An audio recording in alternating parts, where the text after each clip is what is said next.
नमस्कार, स्वागत है आपका बड़ी खबर में और मैं हूं आपके साथ शाफनी पटनायक। इस बुलेटिन में हम बात करेंगे दिन भर के 4 बड़ी खबरों के बारे में, जहां पर पहली खबर रोहतक से है, जहां सीएम मनोहर लाल ने पद्मश्री किशन दास और स्वर्गीय चौधरी चांदराम के स्टैच्यू का अनावरण किया है। और दूसरी खबर भिवानी से है, जहां कृषि मंत्री जेपी दलाल ने अपने आवास पर जनता दरबार लगाकर लोगों की समस्याएं सुनी है।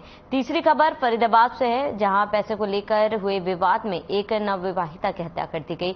और चौथी खबर नानौन से है, जहां दुकानदार ने ईमानदारी का परिचय दिखाते हुए गुम हुए पर्स को मालिक को वापस लौटाया। इन तमाम 4 बड़ी खबरों पर हम विस्तार से चर्चा करेंगे। और पहली खबर, जहां पर सीएम अनावरण कार्यक्रम में पहुंचे थे और यहां पर आपको बता दें कि पद्मश्री चांदराम की मूर्ति का उन्होंने अनावरण किया है।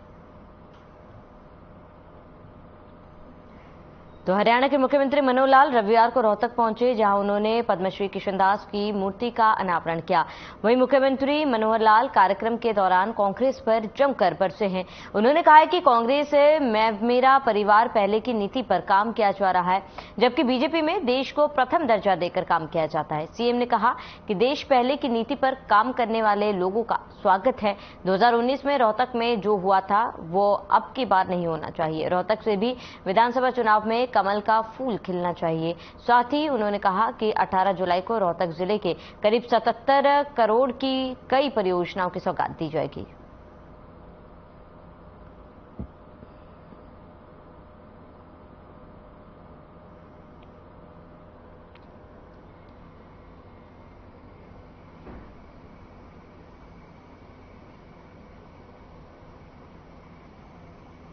तो सीएम ने मूर्ति का अनावरण किया है और इस दौरान आपको बता दें, कांग्रेस पर सीएम ने जमकर निशाना साधा और कहा कि कांग्रेस अब भी मैं और मेरा परिवार की नीति पर काम कर रहा है। हालांकि बीजेपी के लिए सबसे पहले देश है और देश के लिए ही काम किया जाता है बीजेपी में। और इस दौरान कांग्रेस पर जमकर निशाना साधा है। सीएम ने मूर्ति का अनावरण किया। इस दौरान कई गणमान्य लोग भी उपस्थित रहे। और आपको बता दें कि 77 करोड़ की परियोजनाओं की सौगात सीएम ने दी है आज। और रोहतक के दौरे पर थे सीएम मनोहर लाल और इस दौरान मूर्ति अनावरण कार्यक्रम में सीएम शामिल हुए और करीब 77 करोड़ की परियोजनाओं की सौगात सीएम ने रोहतक वासियों को दी है। साथ ही अपने संबोधन में सीएम ने कांग्रेस पर जमकर हमला बोला और कहा कि कांग्रेस में और मेरे परिवार की नीति पर चल रहा है। कृषि मंत्री जेपी दलाल ने अपने आवास पर आपको बता दें जनता दरबार लगाकर लोगों की समस्याएं सुनी।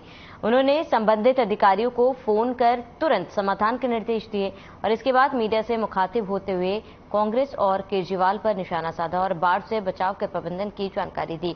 जेपी दलाल ने कहा है कि हरियाणा में इस साल फरवरी में बेमौसमी बारिश ने नुकसान किया। वहीं जेजेपी विधायक ईश्वर सिंह को थप्पड़ मारने को लेकर कहा कि लोग संयम बनाए रखें, ये संकट किसी व्यक्ति विशेष के कारण नहीं आया है।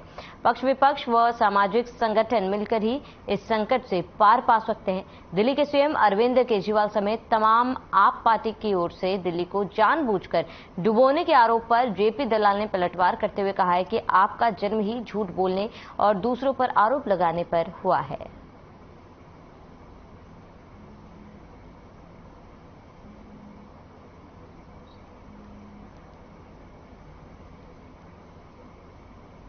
देखिए, पहाड़ों में अत्यधिक बारिश हुई है।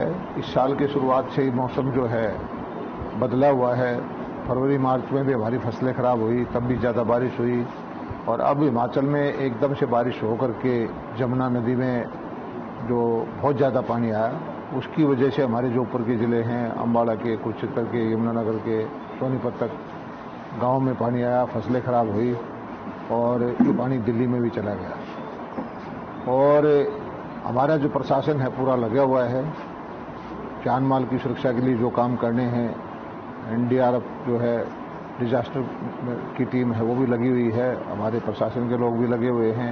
मवेशियों के लिए चारा देना, पीने का पानी देना और अब नुकसान का आकलन करके, फसलों का नुकसान, घरों का नुकसान करके उसकी क्षतिपूर्ति भी करेंगे। तो आपको बता दें, केजरीवाल हमेशा जिम्मेदारी से भागते हैं और जेपी दलाल ने लोगों की समस्याएं सुनी और उनकी समस्या के समाधान के लिए तुरंत जो संबंधित विभागों के अधिकारी हैं उनसे बात की और लोगों की समस्याओं को तुरंत समाधान करने के आदेश भी दिए हैं। इस दौरान आपको बता दें, जेपी दलाल ने दिल्ली के सीएम केजरीवाल पर जुबानी हमला बोला है और उन्होंने साफ कहा है कि केजरीवाल हमेशा गैर जिम्मेदाराना रवैया रखते हैं। केजरीवाल हमेशा जिम्मेदारी से भागते हैं और हमेशा दूसरों पर ठिकरा फोड़ते हैं।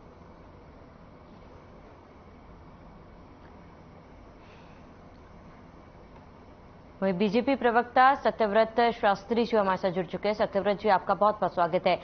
क्योंकि जिस तरीके से बाढ़ जैसी स्थिति आई थी और इस दौरान हमने देखा है कि किस तरीके से दिल्ली के सीएम केजरीवाल जो है वो हरियाणा सरकार पर आरोप लगा रहे थे, जिम्मेदारी जो है हरियाणा सरकार पर थोप रहे थे, आपका इस पर क्या कुछ कहना है?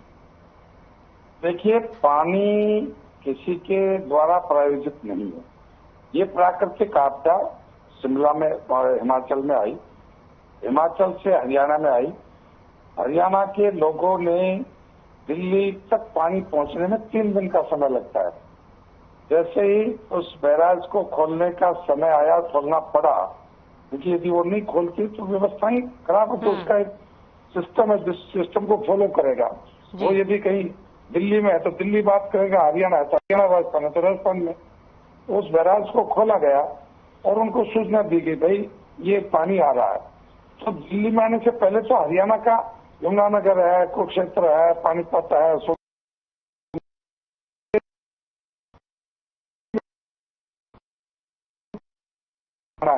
छोड़ने के बगैर कोई दूसरा उपाय नहीं है, तो उसकी तो सूचना ही होती है।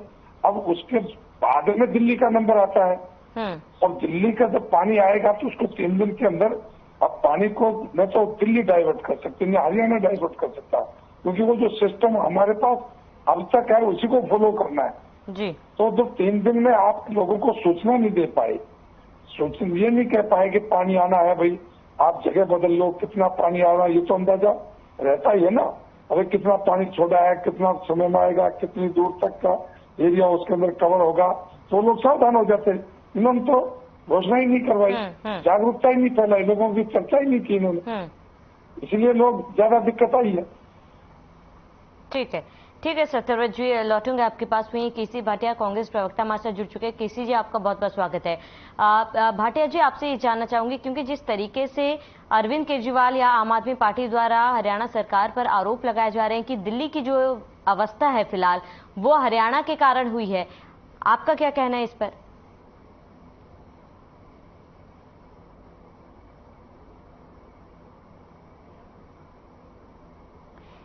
केसी भाटिया जी, क्या आप मुझे सुन पा रहे हैं?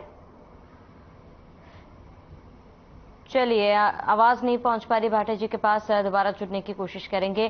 लगातार सत्यव्रत शास्त्री जी हमारे साथ बने हुए। सत्यव्रत जी, आपसे जानना चाहूंगी, क्योंकि जिस तरीके के आरोप लगाए गए, क्या कोई अन्य रास्ता था पानी छोड़ने का? क्योंकि पानी छोड़ने के अलावा क्या और कोई विकल्प था जिसकी वजह से आम आदमी पार्टी इस तरीके का आरोप लगा रही है? देखिए, वहाँ एक होता डैम, एक होता बैराज। बैराज के अंदर पानी केवल डिस्ट्रीब्यूट किया जाता है, इधर से उधर, इधर से उधर। हमारे पास अब 2 ऑप्शन है, नहरों में दिया जाए या नदी में डाला जाए, 2 ही ऑप्शन है, तीसरा कोई ऑप्शन नहीं। न पानी को उठा कर रखा जा सकता, न उसको पैक किया जा सकता, न कहीं दूसरी जगह ऊपर भेजा जाता जो तुम्हारे पास आया था हिमाचल वालों तुम ही वापिस लो इस पानी को, ऐसा तो नहीं हो सकता ना। तो अब हमारे पास नहर का जो सिस्टम है, उस सिस्टम में पानी एक सीमा है कितना उसमें जाएगा, और जब ऐसी स्थिति आती है तो वहाँ बैराज के नियम कानून भी है। अभी आप कब क्या कुछ करोगे, तो वहाँ स्पष्ट है कि जब ऐसी फ्लड की स्थिति आए, उसके अंदर बहुत बड़ा मटेरियल जो पत्थर का, गाद का ऐसा आता है, तो उसको यदि उस सिस्टम में डालोगे नहर वाले में, तो वो सब जाम हो जाएगा, और जाम हो जाएगा तो उस नहरी पानी पर ही सिंचाई का, पीने का, नहाने धोने का सब प्रकार का पानी वहीं से जाता है। तो उस सिस्टम को यदि क्लैश हो जाता तो बाकी दुनिया और खराब होती। तो एक सीधा और अंतिम उपाय था कि इस पानी को यमुना नदी में ही छोड़ा जाए, और यमुना नदी में छोड़ने के अलावा वहाँ दूसरा कोई तीसरा विकल्प नहीं है। और ये हर बार भी नहीं होता, हर बार ऐसा होता है, हर बार ये करते हैं। तो अचानक ऐसा पानी वहाँ ऊपर वर्षा हुई उससे पानी इकट्ठा। हरियाणा सरकार ने तो कभी नहीं कहा कि हिमाचल वालों ने छोड़ दिया। अरे ये प्राकृतिक आपदा है भाई, प्राकृतिक आपदा कहीं भी कैसे भी आ सकती है, उसका रास्ता है। अगर नदी का पानी नदी में ही छूटेगा तो कहाँ जाएगा जी। अगर पानी नहीं आता है तो हरियाणा से ही कहते हैं पानी नहीं देते, हम अपने हिस्से से ज्यादा पानी उनको देते हैं जब स्वच्छ पानी चाहिए तो। लेकिन स्वच्छ पानी चाहिए तो हरियाणा से चाहिए, और जब बाढ़ का पानी आए तो हरियाणा का ले जाए उसको। तो रास्ता है क्या? सोच भी सकते, ये बताओ ना आप लोग। अरे हम हरियाणा ये कर देता तो दिल्ली वालों की बात नहीं मानी तो मान लेते हम। ठीक है सत्यव्रत जी, लौटेंगे आपके पास। कांग्रेस प्रवक्ता केसी भाटिया हमारे साथ जुड़ चुके हैं। केसी भाटिया जी, आप तक मेरी आवाज पहुंच पा रही है? जी बिल्कुल। केसी भाटिया जी, जिस तरीके के आरोप आम आदमी पार्टी द्वारा हरियाणा सरकार पर लगाए जा रहे हैं कि दिल्ली में जो स्थिति है फिलहाल वो केवल हरियाणा की वजह से हुई है, जो पानी हरियाणा की तरफ से छोड़ा गया है और यही मुख्य कारण है जिसकी वजह से दिल्ली में इस तरीके की स्थिति उत्पन्न हुई है, आपका रिएक्शन इस पर क्या है?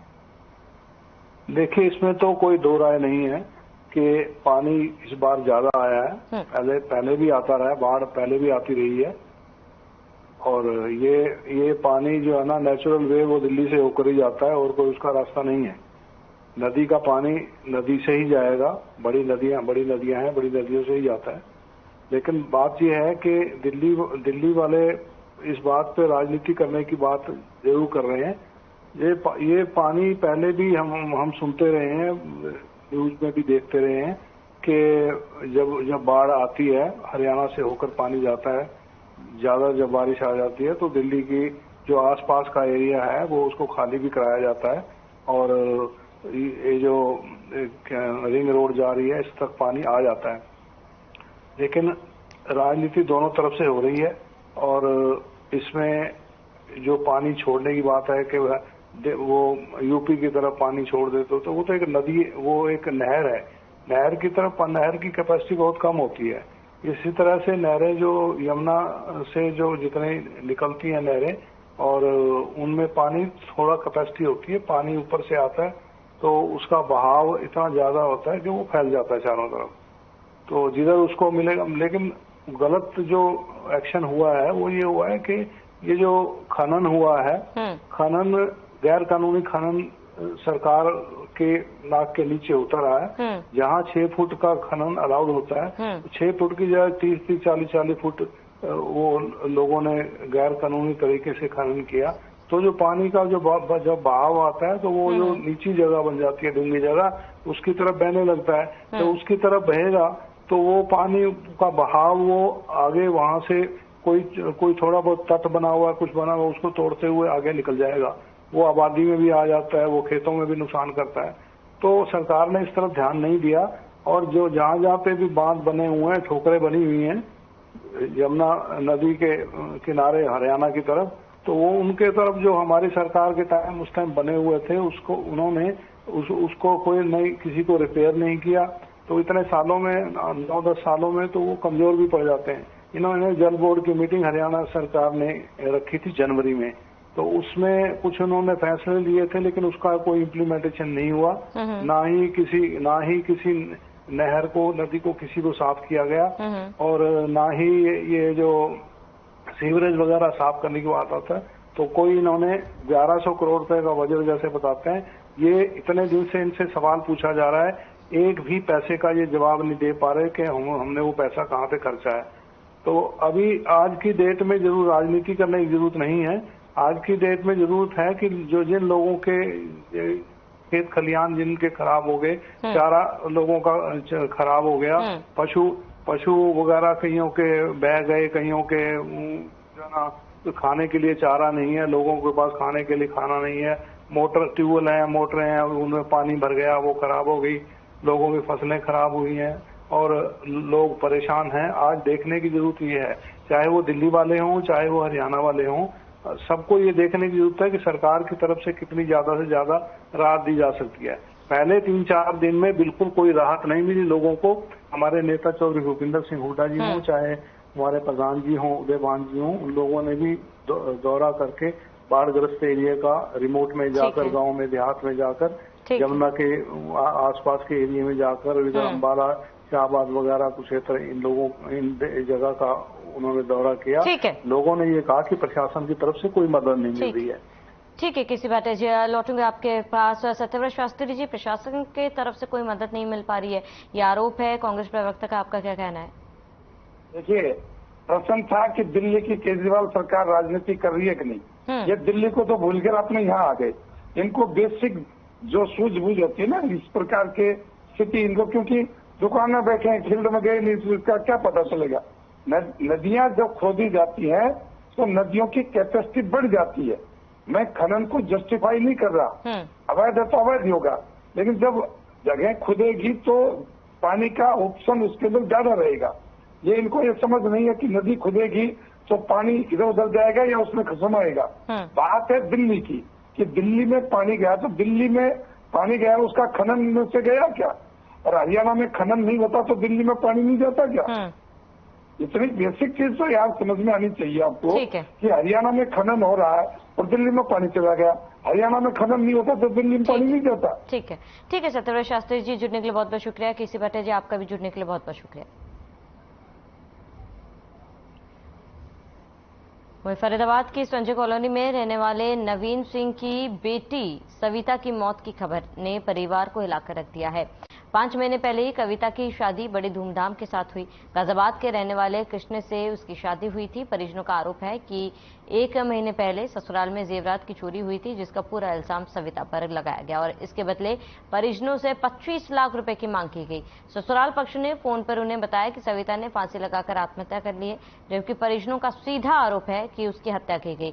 परिजनों के बयानों के आधार पर गाजियाबाद पुलिस ने धारा 498A और धारा 304B के तहत मामला दर्ज कर लिया। शव का पोस्टमार्टम कराकर परिजनों को सौंप दिया है। पुलिस ने आगे की कार्रवाई शुरू कर दी।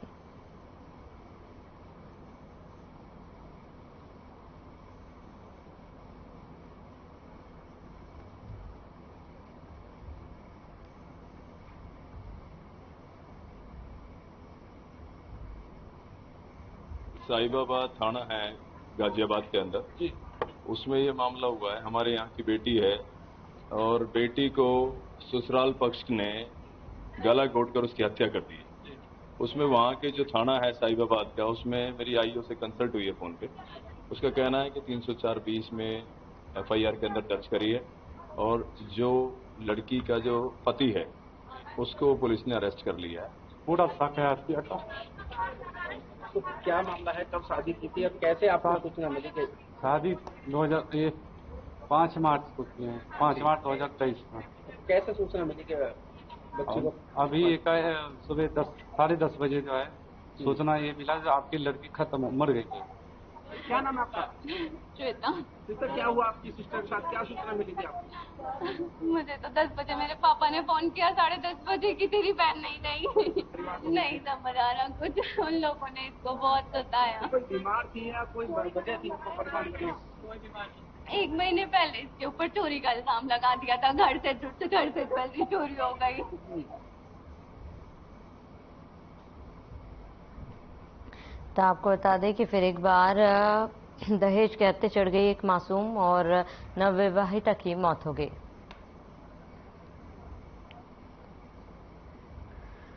वही ज्यादा जानकारी के लिए संवाददाता मोनू पांचाल फरीदाबाद से हमारे साथ जुड़ चुके हैं। मोनू, क्या जानकारी है फिलहाल, इस मामले पर क्या अपडेट है? पुलिस की तरफ से क्या कुछ कार्रवाई की गई है?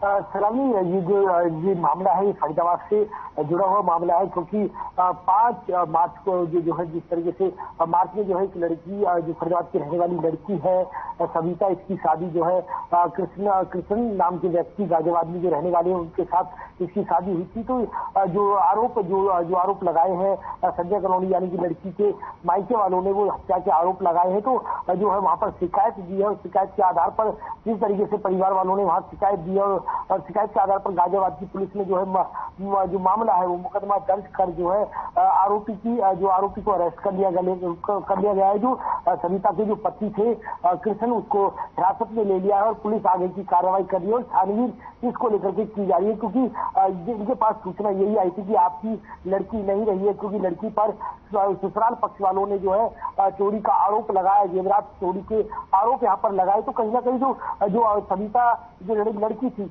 इसने जो है ये आकाश में हो गई और डिप्रेशन में चली गई। तो इसको लेकर के इनकी जो है एक लड़ाई यहाँ पर होने लगी है चोरी को लेकर के, तो कहीं ना कहीं ये लड़की है सविता, ये अपने ससुराल के अपने ससुर के साथ जयपुर में भी कुछ दिन वहां पर भी ये रही है। और उसके साथ ही जो है जब वहां से सविता जब जयपुर से गाजियाबाद आई है तो यहाँ पर रहने के बाद फिर इसी तरीके से आरोप लगाने लगे कि आपने चोरी करी है सविता पर, इस तरीके के आरोप यहाँ पर लगा दिए गए। तो उसके बाद में सविता जो है अपने जो पियर को चली गई थी, तो वहां पर जो कुछ टाइम रहने के बाद में कुछ समझौता करने के बाद में सविता को दोबारा गाजियाबाद लेकर के आए। और गाजियाबाद में आने के बाद यानी कि एक हफ्ते बाद फिर उसको जो है जो टॉर्चर करना शुरू कर दिया और चोरी के आरोप फिर लगाने शुरू कर दिए। तो इस तरीके से आरोप जो है सविता पर जब आरोप लगाते रहे तो कहीं ना कहीं सविता जो है डिप्रेशन में चली गई। कहीं ना कहीं उसने कदम उठाते हुए इस तरीके के जो कदम उठा लिया, लेकिन कहीं ना कहीं जो ससुराल जो गाजियाबाद के जो ससुराल वाले हैं सविता के,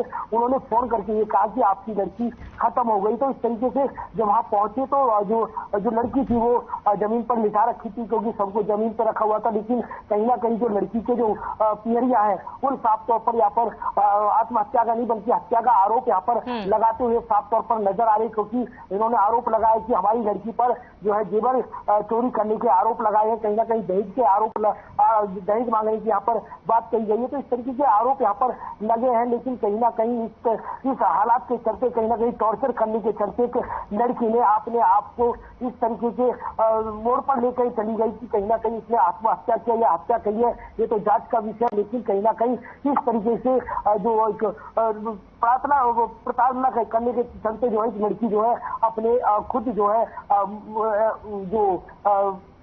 कहीं ना कहीं जो जिस तरीके से सुसाइड किया है या फिर उसको मारा, ये जांच का विषय रहेगा। तो लेकिन कहीं ना कहीं इस तरीके से टॉर्चर करने के चलते कहीं ना कहीं एक और जो है इस तरीके का जो कदम है वो उठाया गया है। जी बिल्कुल मोनू, देखिए तमाम आरोप तो लगाए गए हैं। फिलहाल इस मामले में किन किन लोगों की गिरफ्तारी हुई भी है या फिर नहीं?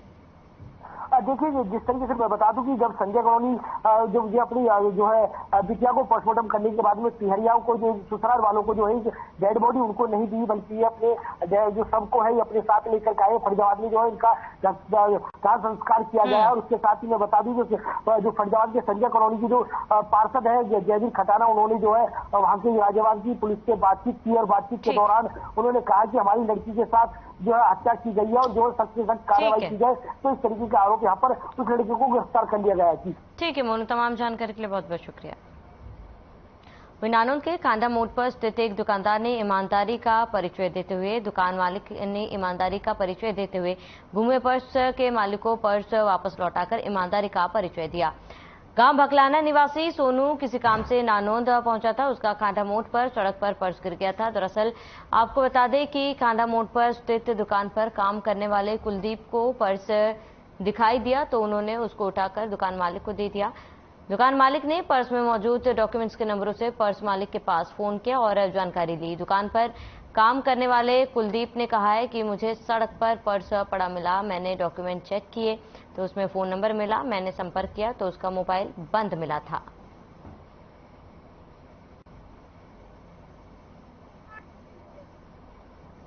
भाई का बटुआ रोड पे पड़ा मिला, मैंने डॉक्यूमेंट चेक किए तो उसमें इसका मोबाइल नंबर मिला तो मैंने संपर्क किया तो मोबाइल बंद आ रहा था। काफी समय के बाद संपर्क करने के बाद भाई का नंबर कांटेक्ट में आया तो मैंने बात की तो भाई को संदेश दिया कि आपका वॉलेट मेरे पास है, कम से कम उसमें 15 से 20 हजार रुपये नगद थे, कैश था और डॉक्यूमेंट इंपॉर्टेंट डॉक्यूमेंट थे।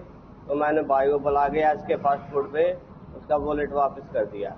नानौद खांडा मोड़ पर काम कर रहे हैं 8 साल से और इसकी नजर एक बटुए पे गई जिसने मेरे को आके दिखाया कि ये बटुआ रोड पे पड़ा था। तो फिर मैंने इस कागज देखे, काफी पैसे भी थे उसमें। फिर इस भाई का श्रम कार्ड भी था, ATM भी था, लाइसेंस भी था, काफी था। मैंने संपर्क किया मोबाइल से तो इसका बंद आ रहा था। फिर 3 घंटे के बाद इसने खोल लिया, खराब हो रहा था। फिर मैंने संपर्क किया, भाई तेरा कुछ खोया है क्या? सोनू बोल रहा है बकलाने से। बोला यार मैं परेशान हूँ भाई। फिर मैं खांडा मोड़ पाया जे और तेरा बटुआ मेरे पास में है, ले जा। ऑटोमेटिक आ रहे थे, गांव वाले घर आने लगे। फिर मैं नानौद आया था और नानौद मैंने पेट्रोल तेल करवा पेट्रोल पंप पे। उसके बाद मेरा बटुआ गुम हो गया। मैंने दुकान पर देखा, उन्होंने पैसे मांगे, भाई इतने पैसे दे मोबाइल के। मैंने देखा भाई मेरे पास तो पर्स नहीं है। फिर उसके बाद मैं यहाँ राउंड लगाने लगा। मेरा फ़ोन चार्ज ठीक होने के बाद 10% फ़ोन ठीक हो गया, वो परसेंटेज हो गए। फिर मैंने फ़ोन खोला, इनके फ़ोन बजने लगे और भी बजने लगे। तो इनने मेरे को बताया भी आपका कुछ गुम हुआ है। मैंने कहा हाँ भाई मेरा पर्स गुम हो गया, उसके अंदर 20-25 हज़ार रुपये थे और डॉक्यूमेंट थे मेरे कीमती। इन्होंने कहा भाई यहाँ आओ खांडा मोड़ के ऊपर है और आपके पैसे ले जाओ, पर्स ले जाओ। मैं चलिए इसके साथ इस बुलेटिन में फिलहाल में इतना देश प्रदेश की तमाम बड़ी खबरों के लिए बने रहे हमारे साथ।